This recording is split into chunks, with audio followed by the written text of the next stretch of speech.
In late 2012, George Lucas sold Lucasfilm and all of its subsidiaries to Disney. Shortly afterwards, Disney announced they would be making a new trilogy of Star Wars movies that would be coming out within the next few years. Fans were excited. The world set ablaze with anticipation. You would swear that this was the second coming of Jesus. Flash forward 8 years, and the general consensus is... So to say the least, the reception of these films by the larger fan community was not very good. As a Star Wars fan, you either loved, or more likely you hated the sequel trilogy. But these films came and went, and have mostly been forgotten by the collective population. So what happened? They sucked! But on a more serious note, why? Before I get into any more of this, I'd really appreciate it if you guys could like and subscribe. These videos take a long time to write and edit, and it would really mean the world to me. And hey, it's free, why not? I could go on and on and on for at least an hour trying to explain all of the issues these films have. But I would like to narrow it down to a flaw that hurts these films in a major way that nobody seems to talk about. In short, they are only sequels to half the saga. What I mean by this is they are only truly sequels to the original trilogy and completely ignore the prequels. But before we get into that, I'm just going to give a very brief synopsis of some of the other major problems in these films, just to get it out of the way. These movies disrespect the fans in almost every way. They have poor characters, they are terribly written, and have no cohesive vision. They disrespect every returning character and then unceremoniously kill them off. They attempt to imitate the original trilogy without doing anything new or interesting on their own. They completely undo the victory at the end of Return of the Jedi by having the Empire, with a new coat of paint, come back and take over the entire galaxy within the first 40 minutes of the first goddamn film! Their only interesting characters are Finn and Kylo Ren. Finn is important for one movie and then gets relegated to side quests and cameos in the next two. Kylo Ren could have been an interesting look into someone who is too far gone to be redeemed, furthermore made tragic by how torn he is about himself, until the final movie decides to do away with all that setup and just make him good again, for no goddamn reason. Like seriously, he didn't even help kill Palpatine, he just turns out to be good again for the f*** of it. None of the characters do anything, important things just kind of happen because they need to, and the characters are dragged along with it. They create massive plot holes within the rest of the canon as well as within themselves. And finally, the trilogy expects us to believe that somehow, not only did Emperor Palpatine literally come back to life with no explanation, but this has been his plan the whole goddamn time, only for him to be defeated for a third time the exact same f***ing way he's always been, by getting electrocuted by his own goddamn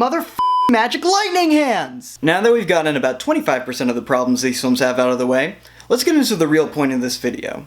Disney was afraid of the prequels.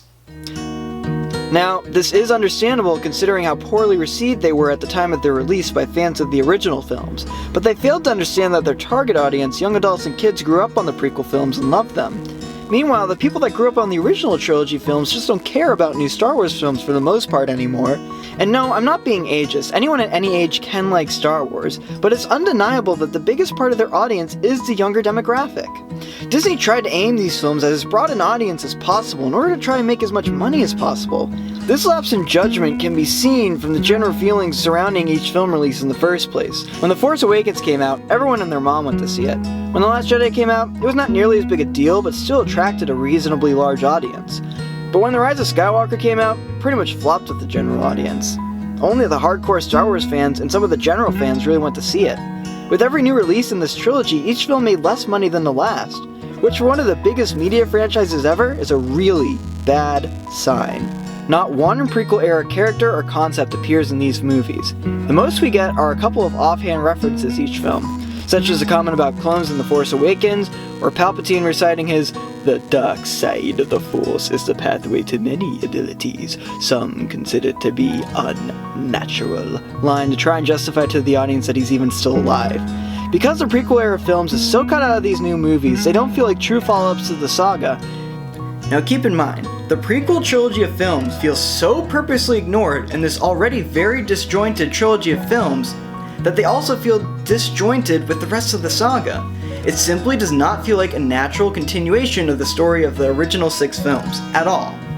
I find it laughable that the trilogy's only true attempt to connect all of these films is in the final act of Rise of Skywalker, when all the Jedi from the past come back and speak to Rey. You know why? Because it completely disregards the entire prequel trilogy plotline that only a few Jedi have learned to become Force Ghosts, so it basically breaks canon for a few BS cameos. Which, by the way, would have been way cooler if we got to see all of these ghosts on screen. Like, if you're gonna break canon in such a major way, at least go all the way in making it epic. Another huge plotline of the sequel trilogy's final film is the ability to force heal, which literally undermines the entire plot of Revenge of the Sith, and by extension, the entire first 6 movies. To make matters worse, force healing is not even used in any important way. All it does is undo 2 fake-out deaths that we knew they would not really go through with anyway. I mean, come on, did you really think they were going to kill off Rey? That would require the writers to have actual balls. It's like how in the marketing for both The Last Jedi and The Rise of Skywalker, they kept teasing Dark Rey. Like, Jesus Christ, guys, Dark Rey, we don't care, we're not invested in her character, so if she becomes bad, it means nothing to us. In addition to these problems, the sequel trilogy does not really work as a sequel to just the original films either, mainly because the only thing they set out to do is be shittier versions of those films. It completely undoes literally every accomplishment made by the heroes in the original trilogy, and then follows the exact same beats but worse to re-accomplish those exact same things. Nothing new is added to the story with these movies. Now you're probably wondering, what does that have to do with Disney being afraid of the prequels? Well, it's simple really. Disney saw how the fans reacted at the time to the prequels and played it too safe with these films. The idea being that the prequel trilogy era was disliked for its overuse of CGI and the fact that it tried to do something different.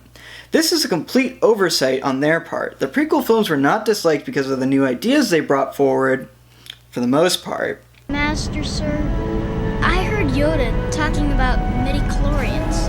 I've been wondering, what are midichlorians?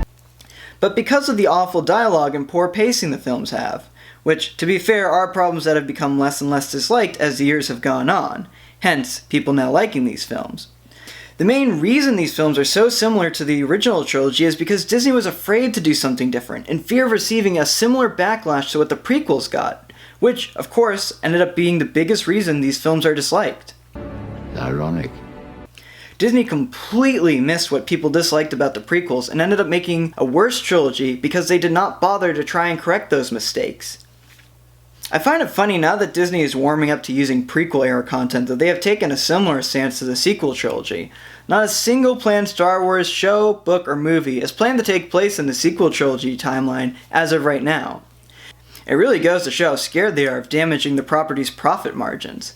After The Rise of Skywalker, which, by the way, in my opinion, is the literal worst Star Wars movie ever made, came out, Disney began ignoring the sequel trilogy entirely. Now we are starting to see prequel concepts and characters put into projects. Now Disney is beginning to do new things with the Star Wars saga. I just wish they had had this view earlier when making their main trilogy. But who knows? Maybe 20 years from now, there will be a generation of kids just like us that love the prequels, who love the sequel trilogy movies.